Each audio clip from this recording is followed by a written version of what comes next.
Later, in the void. Stop! That On Sunday, December. Oh, hold on. So I saw the thumbnail of this, and the thumbnail looked like a video that I already reacted to. So, just to let y'all know, I already reacted to how many stories? I already reacted to the second story, but I don't know what this first story is. So, yeah, because I think somebody else did. I don't know who did that story, but I know because of the thumbnail of this video. 7th, 1958, around 1 p.m., the Martin family gathered into their 1954 cream and red-colored Ford station wagon and headed towards the Columbia River Gorge. Their intention was to collect greenery from the surrounding woodlands to use for Christmas decorations around their home. 3 hours later, the family stopped at a gas station in the city of Cascade Locks, 40 miles from their home, where they ate at Paradise Snack Bar in the city of Hood River, 20 miles further from Cascade Locks. So at this point, they were about 60 miles from home. Their waitress at Paradise Snack Bar confirmed that all appeared normal with the family, and they left the restaurant around 5 p.m., which was already found weird by many, as Ken Martin was known to avoid driving at night due to his eyesight. This was the last time any sightings of the Martin family could be verified. On December 9th, Ken's boss reported him missing, as he had not shown up to work, something that was extremely out of character for him. That same night at around 11 p.m., police arrived at the home of the Martin family. There were no signs of a break-in or foul play. There were dishes still in the sink, and a load of clothing was still in the washing machine, and a Santa Claus outfit from a Christmas party was eaten. Santa Claus! Well, there go your culprit right there. There go your Igga right there. Santa Claus got him. There it is. Not old dude had an affair with Mrs. Claus. Tough. Still laid out on a bed. Wherever the Martins had gone, they clearly intended to come back. Within days, their disappearance was all over the papers, and as many as 5 different police agencies all launched separate investigations to find the family. Police were able to verify that the family stopped at the gas station and the restaurant, but after that, they were at a loss for where the family could have gone. During the course of the initial search, the police found an abandoned white Chevy near Cascade Locks, which was from Los Angeles and had been reported stolen by its owner. This led police to search for 2 ex-convicts, Roy Light and Lester Price.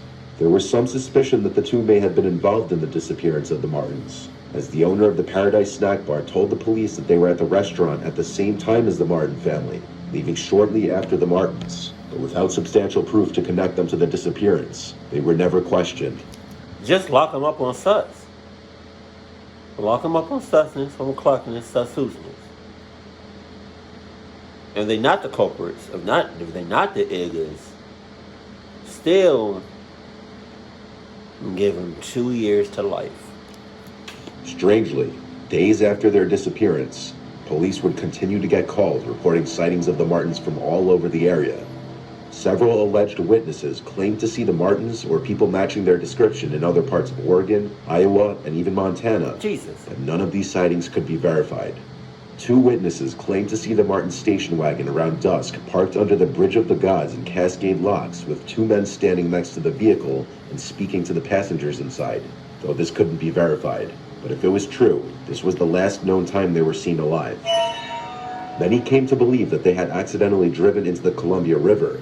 Pretty soon, though, a very important discovery in the investigation was made, when tire tracks were found leading to a cliff above the river, and cream-colored paint chips, consistent with the color of the Martin station wagon, were found on the rocks below. The hell was that? That flew over like that. Hold on. Go back. Look at that. Right here. Where's that? The hell? Sus. The rocks below. The location of the tracks suggested that an accident was unlikely, as the spot was not close to the road. Efforts to search this portion of the river, though, proved fruitless when 2 police officers shot down the idea, claiming it was too dangerous and that no diver should be sent down there. even though Detective Walter Gravin was told by 2 professional divers that this would be a good place to dive, and anyone who knows how to dive would have no trouble in this area. In the early morning of May 2nd, 1959, a fisherman and his wife reported something strange floating downstream near the Bonneville Dam in the Columbia River Gorge near Portland, Oregon. To them, it appeared to be 2 bodies, and unfortunately they were right. The following day, one of the bodies was found on the north bank of the Columbia River, and the next morning, the second body was recovered. They belonged to Susan and Virginia Martin, ages 11 and 13. Shit. Though the official cause of death for both girls was determined to be drowning, a technician reportedly spotted what he believed to be bullet wounds in each of their heads and informed Dr. Waterman, the medical examiner. In his report, however, Waterman stated that no such injuries were found. Likewise, no police reports or newspaper articles from the time indicated that any signs of foul play were present. The examination also revealed that both Virginia and Susan had eaten burgers and fries within 2 hours of their deaths, consistent with the testimony of the waitress from Paradise Snack Bar. Dr. Waterman claimed to have received several threatening phone calls after the bodies had been discovered. Each time, the voice of what sounded like a young man warned Dr. Waterman that he would be harmed should any of the other missing Martins be identified. But there was actually one surviving member of the Martin family, Donald Martin. Donald had a strained relationship with his family due to him possibly being gay and having been caught with a man in the home by his parents. He never came out to aid in the search for his parents and sisters, claiming that his Aunt Charlotte had encouraged him to stay put in New York. However, Charlotte refuted this claim, stating that she didn't understand why Donald hadn't traveled to Oregon to help look for his family. Donald also didn't attend the memorial services for either of his sisters, claiming to have gotten the dates mixed up. As the only surviving family member, Donald was the sole beneficiary of the Martin estate. So, Donald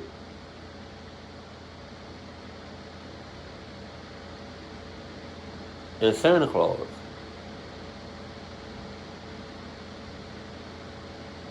in cahoots. Around $36,000 at the time. 4 years earlier, Donald had been fired from his job at the Meyer and Frank, a department store in Portland.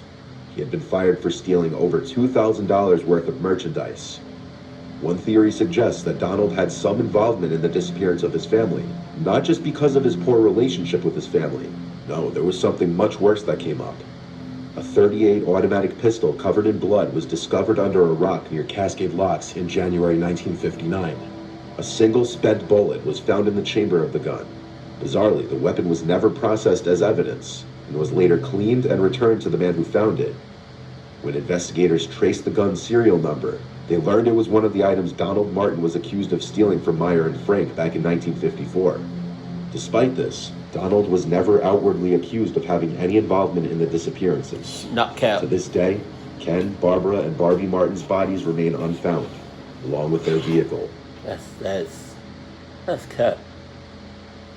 The next case is much more modern and follows a young girl named Kanika Jenkins. On September 8th, 2007, Kanika told her mother she was going out with some friends. She lied and said they were going bowling and then to see a movie to celebrate her getting a job at a nursing home. Kanika borrowed her mother Teresa's car and left the house around 11 p.m. That was the last time Teresa saw her daughter alive. Kanika was born on May 27, 1998, in Chicago. She was a smart and responsible girl with a bright future, according to friends and family, and she had a very good relationship with her mother. The night in question, Kanika and her 3 friends actually went to a party on the 9th floor of the Crown Plaza Chicago O'Hare Hotel in Rosemont, Illinois. The group could be seen entering the hotel around 1 a.m. through security footage.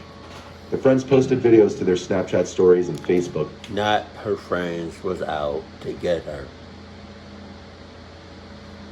Sometimes I like to react to the same story from different YouTubers because they have like information.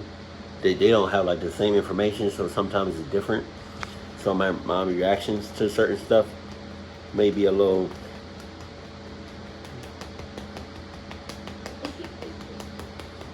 her baby. Maybe a little, yeah. But I definitely feel like her friends was in on all of this. Cluck is you talking about? During the party, but they were clearly not having a good time, stating that the males were aggressively flirting with them even after telling them to back off. At around 1:30 a.m., Kanika sent a final text to her sister. the last time her family would ever hear from her. Jesus. Around 3 a.m., the girls decided to leave the party. In the hotel lobby, Kanika realized she had left her belongings, car keys, and cell phone back in the room. Kanika's friends left her alone to go retrieve her belongings. Like, why would you do that? Tell her. You out, group of your friends, some of your closest friends, y'all all drunk. Why are we all drunk? Right? Okay. And they're in the hotel and they're drunk. Okay. Somehow, some way, one of your friends forgot, the keys, phone, wallet. And so she, in the story, she's go back to the room by herself, drunk. Would you be with your girls, or you just let her go by herself? No, we all went together. Thank you. They was in cahoots. No, we all go together. It's not, first of all, even just, we go to the bathroom together. We go everywhere. Okay. Right. Oh. Okay. I know I'm not the only guy in here. Well, I am the only guy in here, but No, I know. Chris in the back. Who? Chris. Stop. You show cousins with you? No. The Martins? No. Oh. No. Okay, not too much. No. Not too much. And they white. So they kinfolk. They invited to the wedding. Kanika was too intoxicated to even walk straight, but this was a terrible idea. No The shit. group returned to where they had left Kanika. She was gone. The friends searched the hotel trying to find her, but had no luck. Between 4... You listening, right? You following? All right. From this point on, listen. Okay. All right. Because it's about to get crazy. I heard this story before, though. and 4:30 a.m., they decided to call her mother Teresa to let her know they couldn't find her daughter. They asked if Kanika had maybe gone home without them. So, you can't see it. So, she's drunk as club.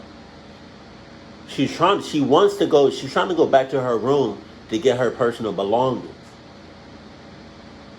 But on camera, because it's the hotel in the lobby, she's walking all over the hotel.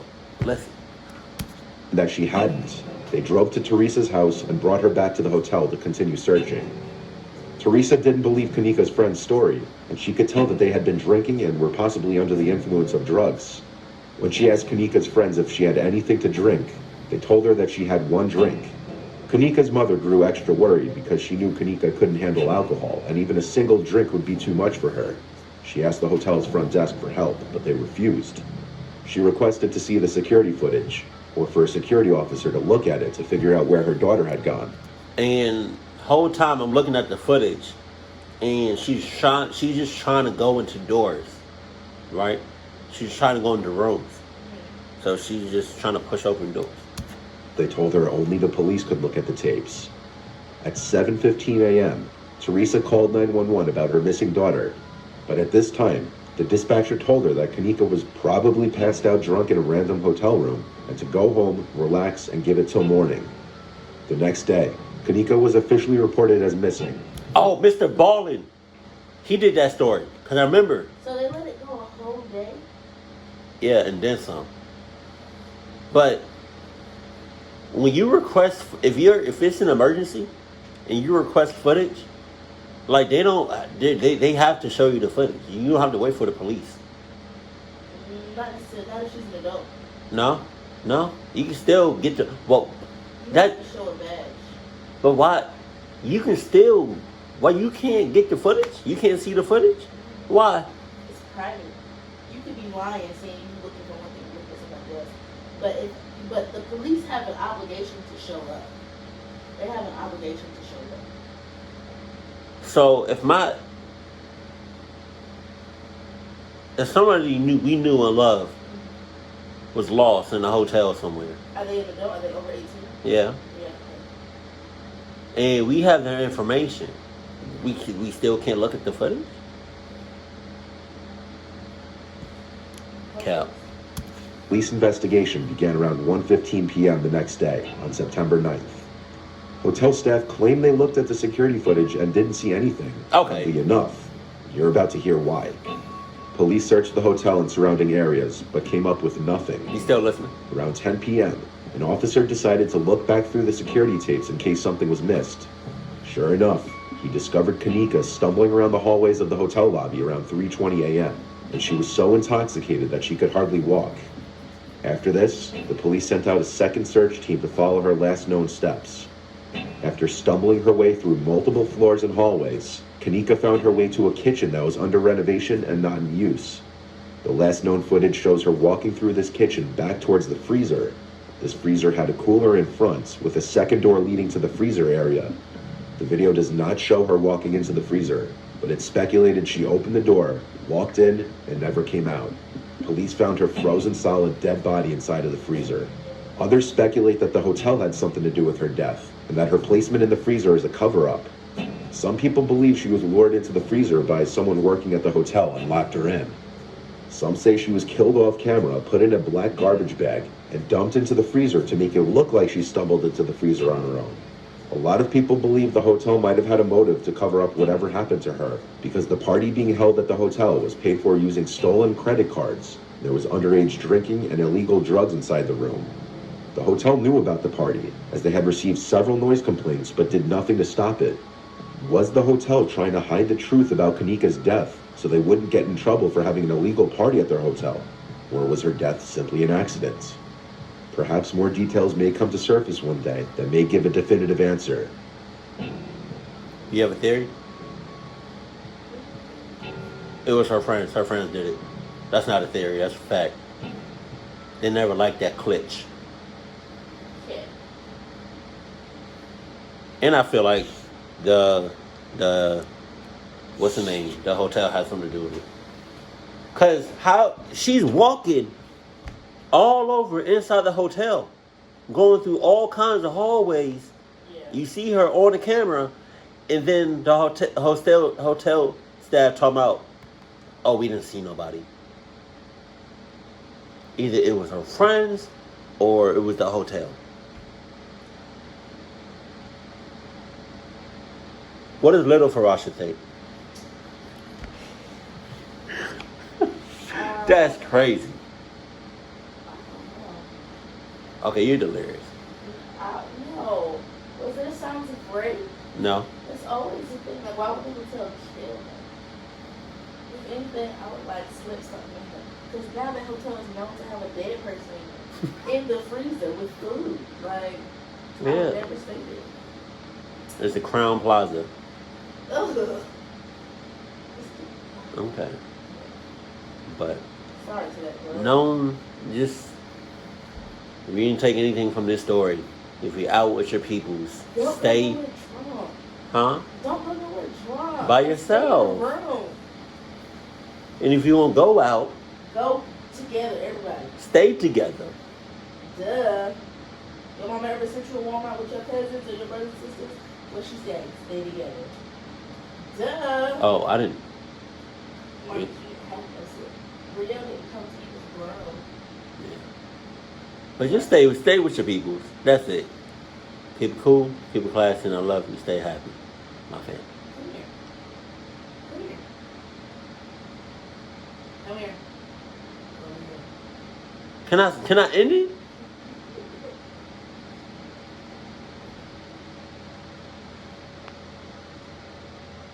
You want this dick?